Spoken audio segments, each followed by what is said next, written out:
Officer Derek Williams showed up when the city needed him. Now, the city had made a choice not to show up for him.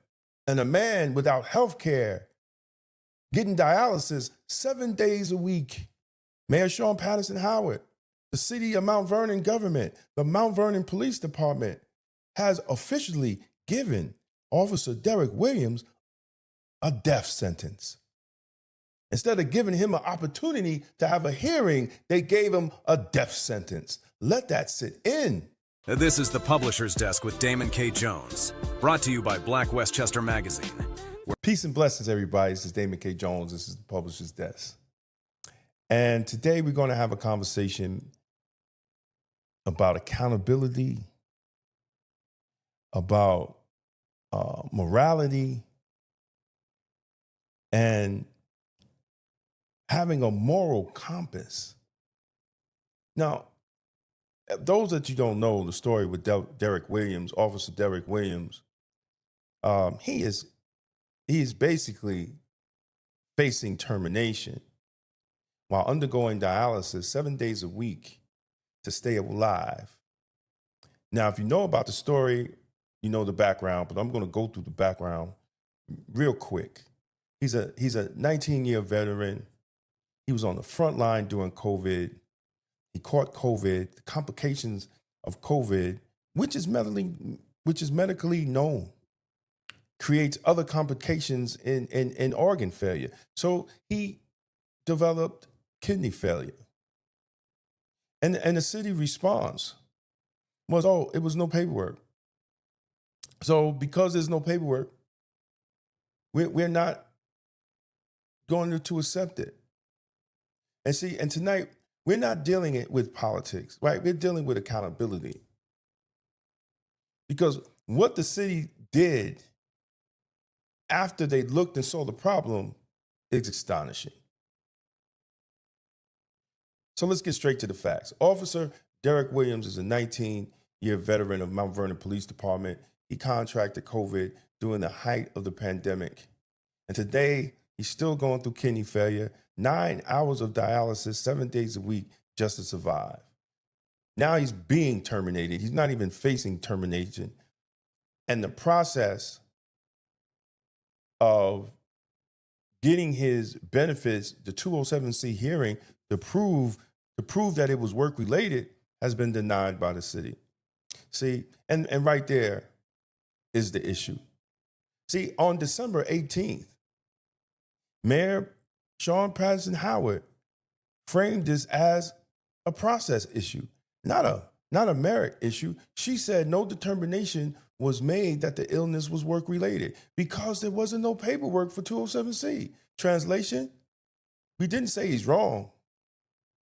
We're just saying he didn't file it right. But here's the problem. That's not the full story. Miss emails, miss any paperwork submitted. The bottom line is we're willing to meet. More importantly, the city is extending an olive branch. Termination would cut off Williams' health insurance just 6 months shy of qualifying for a reduced pension. He said he needed 6 months to apply for medical disability, and we're going to extend it for 6 months so that he can maintain his medical coverage that he continues to pay into. Vision is about extending grace, not saving face. For me, it's not just about public pressure. I have to deal with public pressure every single day when I have to make decisions that are popular and some are unpopular. Williams is suddenly facing developments on several fronts. He tells me he's considering the city's offer, but will only meet with department brass with the proper representation present. Officer Williams did what he was supposed to do. He requested in 2020 for a 207C hearing. And was this injury 207C related? And they told him no. So he didn't submit any paperwork because he was told no. And the PBA didn't push back on the department and have him write the report. So when the mayor said what she said, what did Derek Williams do? He put in a formal request for a 207C hearing. He didn't do it casually. He did it by state law, federal law, and case law. He went to the police department. The request was also submitted to the city council.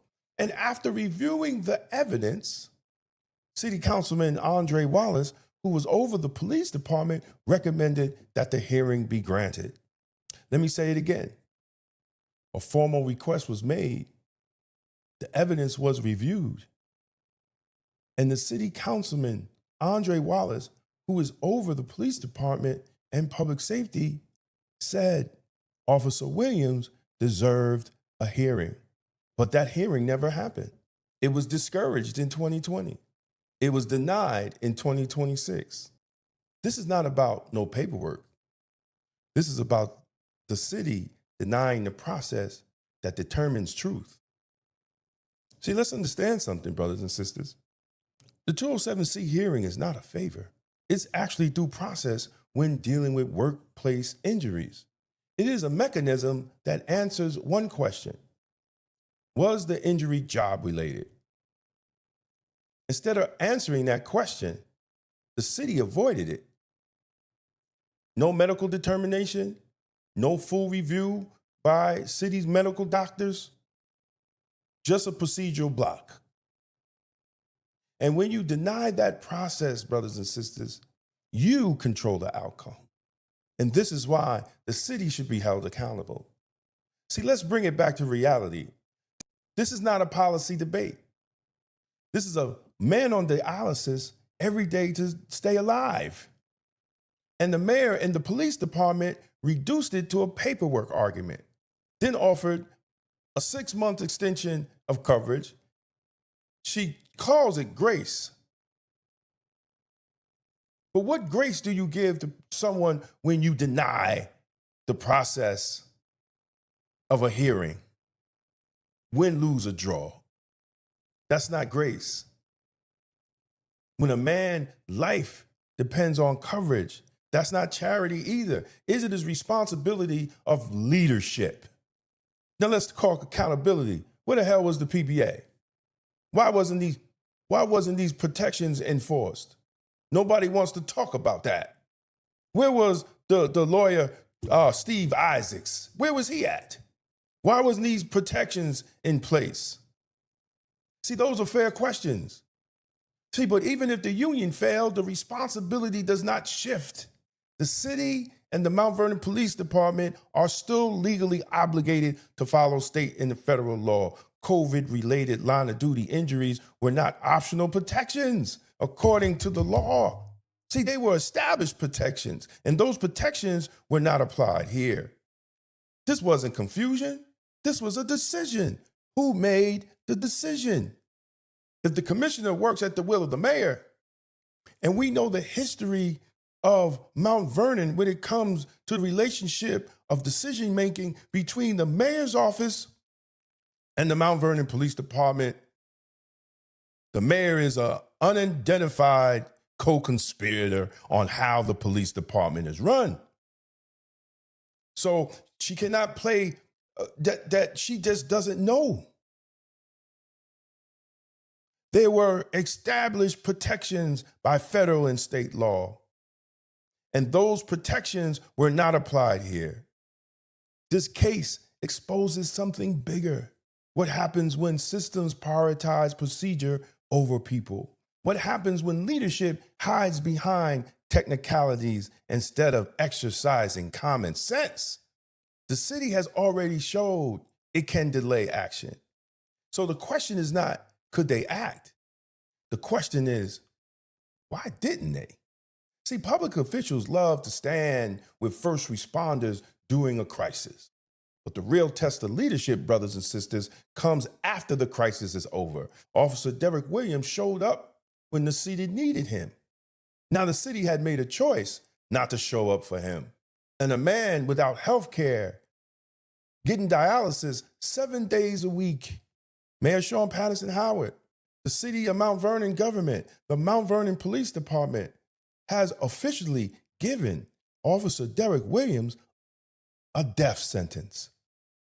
Instead of giving him an opportunity to have a hearing, they gave him a death sentence. Let that sit in. How is a man on dialysis going to pay for his medical treatment and medication without health insurance? See, at this point, it's no longer about policy. It's about responsibility. and what the police department of Mount Vernon has done, what Mayor Sean Patterson has done, it's sad. That's all I gotta say. It's very, very sad. And the most sad thing about it is we black folks. We black folks. And we do each other. We don't have to worry about the white man and racism. We do each other dirty. Black lives don't matter in Mount Vernon. And it's not just one administration. It's a cycle. It's a cycle, right? Richard Thomas did it to my wife, suspended her for 10 months, then attacked our business because he didn't like what was being said. Whether people agree or not, Officer Bovell left him hanging, and Officer Williams, with his health benefits, how's he able to survive? It's no way y'all sleep good at night. It's no way. It's no way. It's no way y'all sleep good at night. I know Mount Vernon has a lot of new officers, a lot of good officers too, young officers, willing to serve the community, that have good hearts. But I'm telling you, y'all need to get another law firm for your union, because there's no way that the PBA should have missed those state and federal laws and protection of first responders under COVID. This should never happen to Derek Williams. And the fact that he just can't even get a hearing fair and square, that should bring some concern to the officers that give their lives to the city of Mount Vernon on a daily basis. You should be really concerned about that. Well, that's it. That's my show. You know, people share this because this is what black leadership looks like. See, they want to point at Trump and get your mind in a Trump atmosphere when black elected officials are doing black people like this, and no one talks about it. No one talks about it. If you believe in accountability, please subscribe to the channel. Go to blackwestchester.com, Black Westchester Magazine, for the news with the black point of view. And as always, I say, stay safe, stay blessed, and stay blacktastic. Peace out. Appreciate you taking the time to engage with real conversations, real issues, and real perspectives that matter to Black America.